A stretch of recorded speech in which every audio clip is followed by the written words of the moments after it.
coming back as an infected. Now, luckily for the people there, the police were able to arrive and take Peppa down before she could claim any more victims, or so I thought. But right after that scene, we see that this child here says that Peppa touched Miss Mouse before she shot her. And later that night, when everyone was sleeping, Miss Mouse asked the kid to meet her outside. And she basically confronts the little girl about revealing that she was touched by Peppa. And since she's now infected, she doesn't want to get kicked out of the group, so she pulls out a knife and she takes the kid out. And I was actually surprised by this because I was not expecting a Peppa Pig AU to be this brutal. And we see that when Mommy Pig wakes up and goes to the bathroom, Miss Mouse is at least at stage 2. She's holding the severed head of Susie. And what I find even crazier is that Peppa's family doesn't even try to save any of the other children in the school. They just bail out, hop in their car, and just hightail it out of there. Zorro.com knows that every job is important. And for more than 10 years, Zorro.com has been delivering tools, parts, and supplies for your business. In stock and ready to ship free the next day. What you need, when you need it. Zorro.com. Choose from over 3,000 glasses to match your vibe, day to night. Shop now at iBuyDirect.com.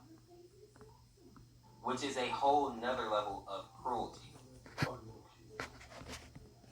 After that despicable scene, the family finds a military base and are welcome to stay as long as they get tested.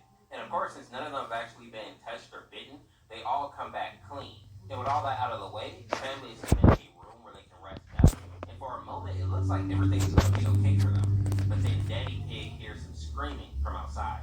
And when he looks out of the window, he sees that a bunch of infected have made their way onto the military base. And seeing this, Daddy Pig sends his wife to go find guns and ammo while he stays to protect George, which is some Scooby-Doo behavior. If I was in that situation, there's no way I'm splitting up with my kid or my wife. We all stand together. If one person got to pee, we all got to pee. Nobody splitting up. And we see why I was right almost immediately. When Mommy Pig goes down to this little ammo room, she's attacked by the nurse almost off rip. And for some reason, this dude right here in the back was just hiding and allowing her to get hurt. We'll figure out why later, but this dude is a scumbag.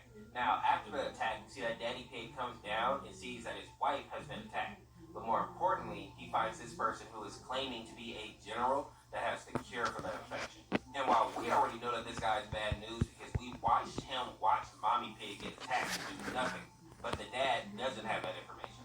So he agrees to take him with him, and with that, the three of them actually set off to get the general's cure. But before they get to their final destination, they make a pit stop at this hospital to grab some supplies. And as to be expected, while in there, they find a bunch of infected. But this actually makes a lot of sense considering that when people get sick, of course they're going to go to a hospital. So a lot of these people in the hospital are probably just people who were brought here before they realized like this outbreak was a zombie-like outbreak. Now, saying that they were quickly being overrun, they needed to make a quick escape. So they saw this vent in the ground and decided to hop in there because, you know, the other option was getting eaten. And they end up coming out in another part of the hospital that is full of beds, and one of the beds is occupied with Granny Pig. We then learn that after they left her at the house, Granny was attacked by Peppa, but it turned out that she might actually be immune, which is why she didn't turn. And while she did manage to escape Peppa, she ended up running into a scientist, and when he sees that she may be immune, he basically takes her hostage and uses her as like a test subject here in the hospital. And all this time, she's basically been having tests run on her against her will. But now that Daddy Pig is there, he's able to help her escape, and they continue on their journey with the general to find a cure, eventually getting to this not-so-crazy plot twist. When they arrive at this house, we learn that the general had the cure with him the whole time, and he was saving it for his own wife. The last thing that the general reveals is that he's the reason that Mommy Pig ended up getting infected, because he basically set her up, knowing that Daddy Pig would be forced to help him then. And when George hears this information, he goes berserk and he takes out the general, which really I can't blame him for. I was just surprised that he was able to do it, considering that he's so young. And after all that, we see Daddy Pig go to pick up the cure, but when he reaches out for it, the general's wife scratches him on the hand, leaving him with a hard decision. He has to decide if he will use the cure on himself or use it to save his wife. Put down in the comments what you would do if you were in this situation. Would you sacrifice yourself to save your partner, or would you take it for yourself and try to find a new cure? Now, as of right now, this seems to be the final episode in this series. It seems like the creator is no longer on TikTok, so I assume they just shut down the whole project. But all in all, this actually was a lot better than I expected it to be. And I know that a lot of you have been asking me to cover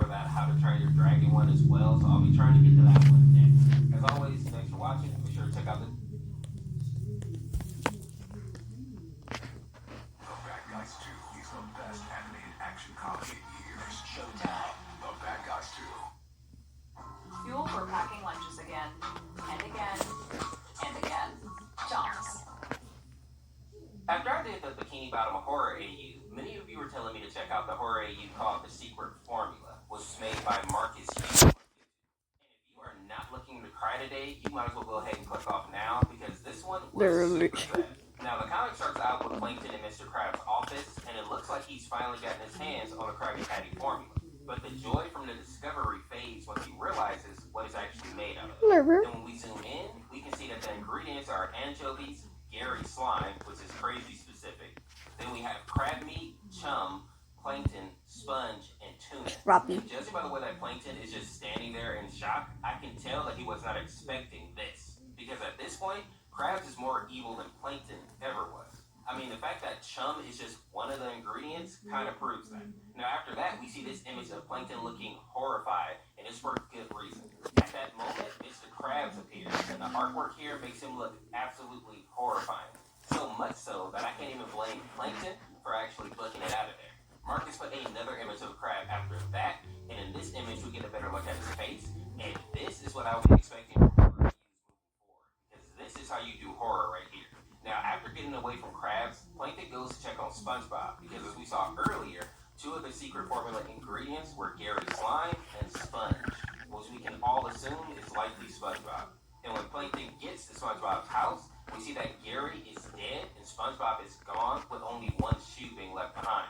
Now, in the next chapter, we see that Plankton has gone to a shelter, aka one of his safe bunkers, and is speaking with Karen. And we see that Plankton is pretty much ready to give up and just allow Krabs to get away with his crime, especially since it seems like SpongeBob is already gone. But Karen is able to talk some sense into him and comes up with a plan to find SpongeBob and also expose Mr. Krabs.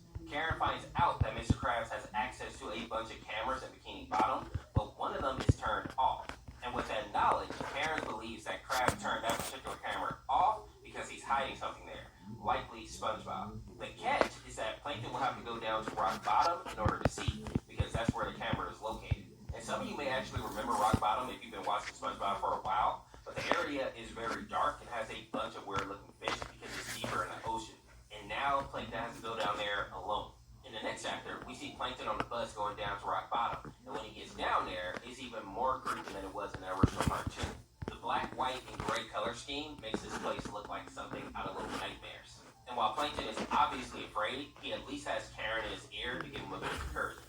Now, eventually, Plankton does make it to the building where Krabs has his camera placed, and he sees that there's like a circuit breaker that's incomplete, so he takes the device that Karen gave him and places it in the missing slot, which brings power back to the building, and more importantly, to the camera.